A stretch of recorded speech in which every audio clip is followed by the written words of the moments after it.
नमस्कार, स्वागत आहे तुमचं माझ्या चॅनलवर सत्वतत्व मराठीवर। चेहऱ्यावर अचानक पडलेले काळे डाग, त्यावर लाखो क्रीम्स वापरून थकलात ना? कधी विचार केला का हे डाग नेमके का पडतात? सनटॅन आहे की मेलेस्मा की हार्मोनल इश्यू? आज आपण हायपर पिगमेंटेशन म्हणजेच वांग सगळं रहस्य उलगडणार आहोत या व्हिडिओमध्ये। आपण विज्ञानासकट, उपायांसकट आणि सर्वात महत्त्वाचा प्रश्न विचारलेला, घरगुती उपाय काम करतात का? काम करतात तर तो किती प्रमाणात आणि कसं? व्हिडिओ सुरू करण्याआधी मी तुम्हाला एक खूप महत्त्वाची गोष्ट सांगू इच्छिते। तुम्ही जसे आहात तसे तुम्ही खूप सुंदर आहात। कोणी जर तुम्हाला म्हणत असेल की तुमच्या चेहऱ्यावर फोड आहेत, भरपूर डाग आहेत किंवा तुमचं नाक असं आहे, तुमची बॉडी अशी आहे, कोणाचकडे लक्ष देण्याची बिलकुल गरज नाही आहे। आणि आपली पण जबाबदारी आहे की आपण पण कोणाला टोकायला नको हवे। प्रत्येक माणूस, प्रत्येक व्यक्ती आपल्या रीतीने खूप सुंदर असते। व्हिडिओला सुरुवात करण्याच्या आधी प्लीज चॅनलला सबस्क्राईब करा। आपल्याला आपली फॅमिली खूप मोठी करायची आहे लवकर लवकर। म्हटल्यावर सबस्क्राईब ज्यांनी नाही केलं यार प्लीज करून द्या ना। हायपर पिगमेंटेशन म्हणजे काय? आपल्या त्वचेत एक पेशी असते मेलेनोसाइट।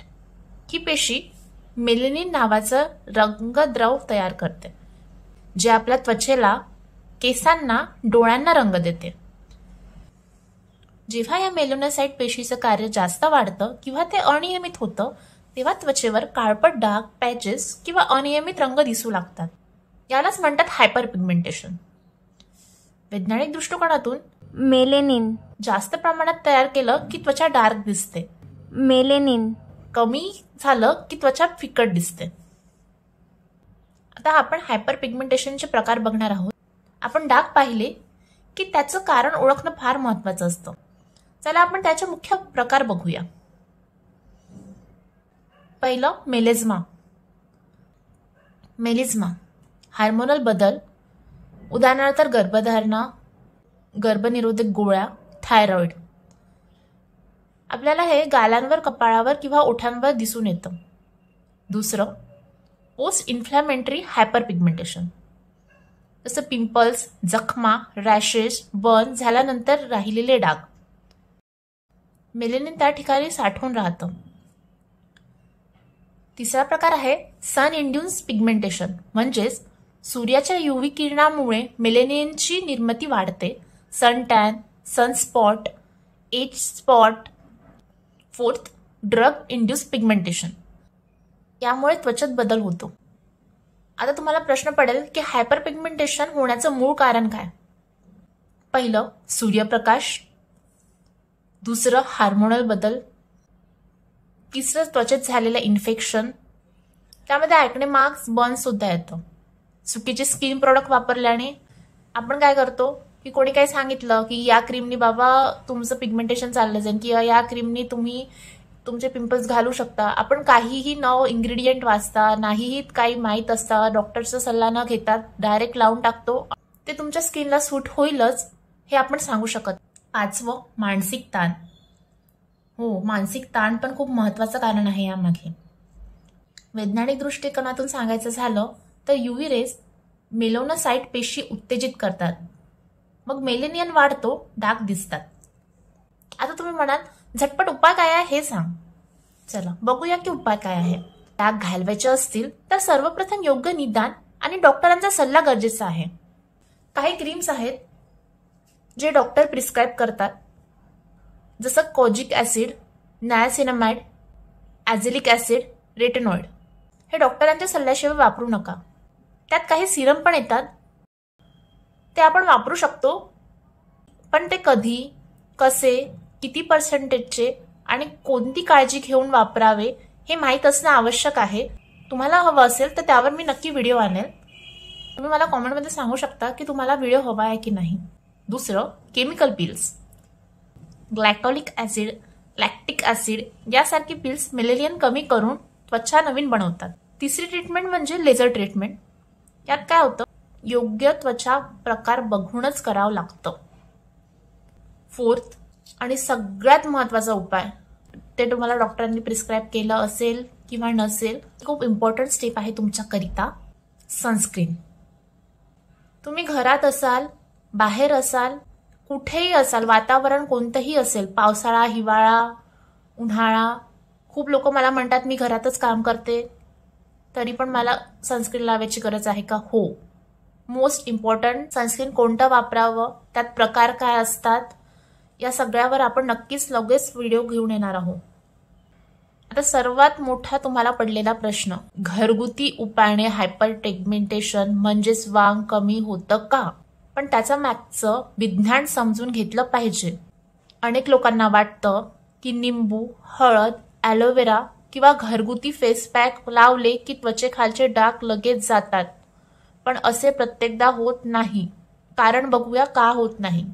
तुमची त्वचा 3 प्रमुख थराने बनली असते. इपिडर्मिस म्हणजेच बाह्य थर, डर्मिस म्हणजे मध्य थर आणि तिसरं सगळ्यात आतील थर असतो.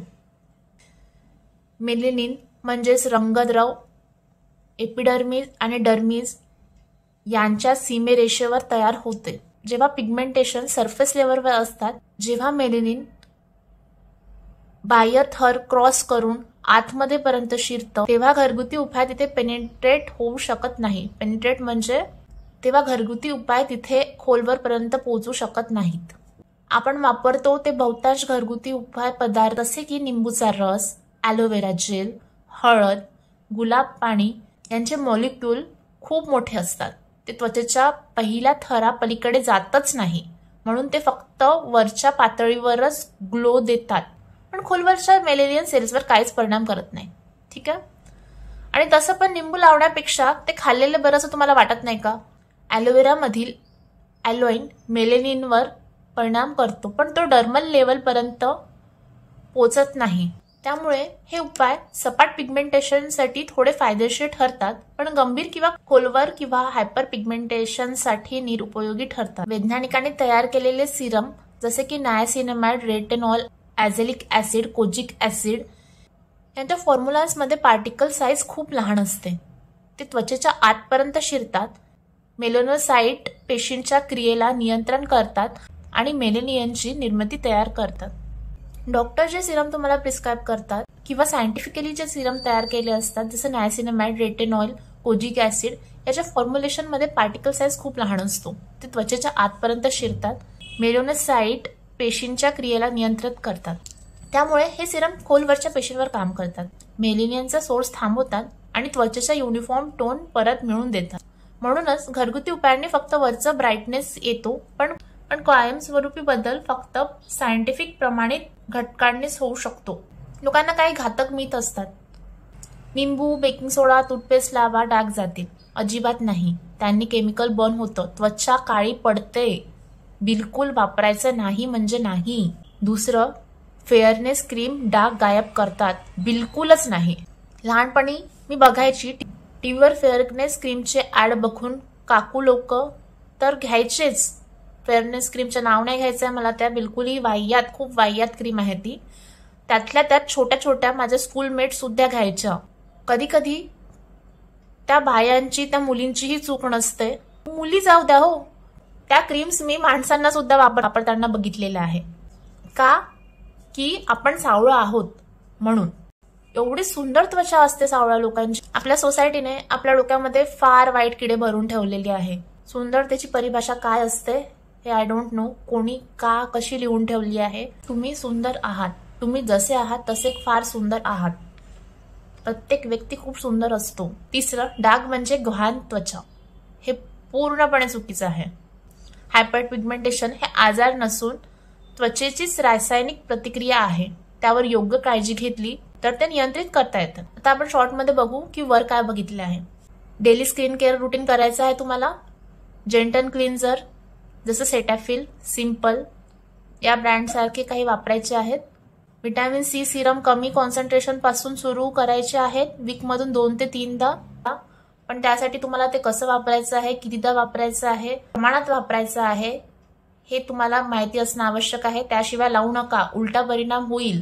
त्यानंतर सर्वात महत्त्वाची गोष्ट म्हणजे तुम्हाला जी मी सांगितली आहे, सनस्क्रीन. असं काही सेक्शन आहे ज्यांना प्रोडक्ट महाग वाटतील. हे सगळं वापरताना महाग आहेत. स्किन केअर करायला गेलं की पैसे जातात, पण आपण जे बाहेर वायफाय खर्च करतो, खाण्यावर, कपडे गरजेचे नसतात तरी खूप सारा अलमारी भरून ठेवतो त्यावर, मी 25ची आहे. एखाद वर्षापूर्वी मी स्किन केअर सुरू केलं असेल, पण मला पण असं वाटायचं स्टार्टिंगला की फार खर्च करतोय आपण, पण भरपूर दिवस टिकतं. एखादं प्रोडक्ट जर चांगलं असेल, कमी किमतीमध्ये सुद्धा तुम्हाला चांगले प्रोडक्ट मिळतात. तर सगळ्यात इम्पॉर्टंट पार्ट व्हिडिओचा, ही केमिकल सिरम लावा, क्रीम्स लावा, डॉक्टरांकडे जा, घरगुती उपाय करा, पण हे केलं नाही तर तुमची स्किन चमकणार नाही म्हणजे नाही. ते म्हणजे डाएट. तुम्हाला खूप छान छान जे सीझनल फ्रूट्स आहे ते खायचे आहे, ज्याच्यातून अँटीऑक्सिडंट मिळतं तसे फ्रूट्स खायचे आहे, आणि विटॅमिन सी युक्त फ्रूट खाल्ले तर फारच छान. आणि भरभरून पाणी प्या. बॉटलमध्ये पाणी पियचं, बॉटलमध्ये पाणी भरून ठेवायचं. आपल्याला माहिती असतं की आपण किती पाणी पिलेलं आहे. असं आपण पाणी प्यायला कंटाळा करतो, बॉटल आपल्याजवळ ठेवायची, 2 ते 3 बॉटल संपवायच्या म्हणजे संपायच्याच आहे तुम्हाला झोपायच्या पहिले. आणि सगळ्यात इम्पॉर्टंट मग झोप आणि ताण कमी करा. ताण असतो, सगळ्यांच्याच आयुष्यात ताण आहे, पण 5 मिनिटं काढून श्वासाचे एक्सरसाइज करा, वॉकला जा, आणि ताण कमी करणं फार महत्त्वाचं. हे लक्षात ठेवा, त्वचा उजळण्यापेक्षा त्वचा निरोगी असलेली कधीही महत्त्वाची असते. ठीक आहे, धन्यवाद. तुम्हाला व्हिडिओ आवडला असेल तर नक्की शेअर करा, लाईक करा आणि प्लीज सबस्क्राईब करा यार.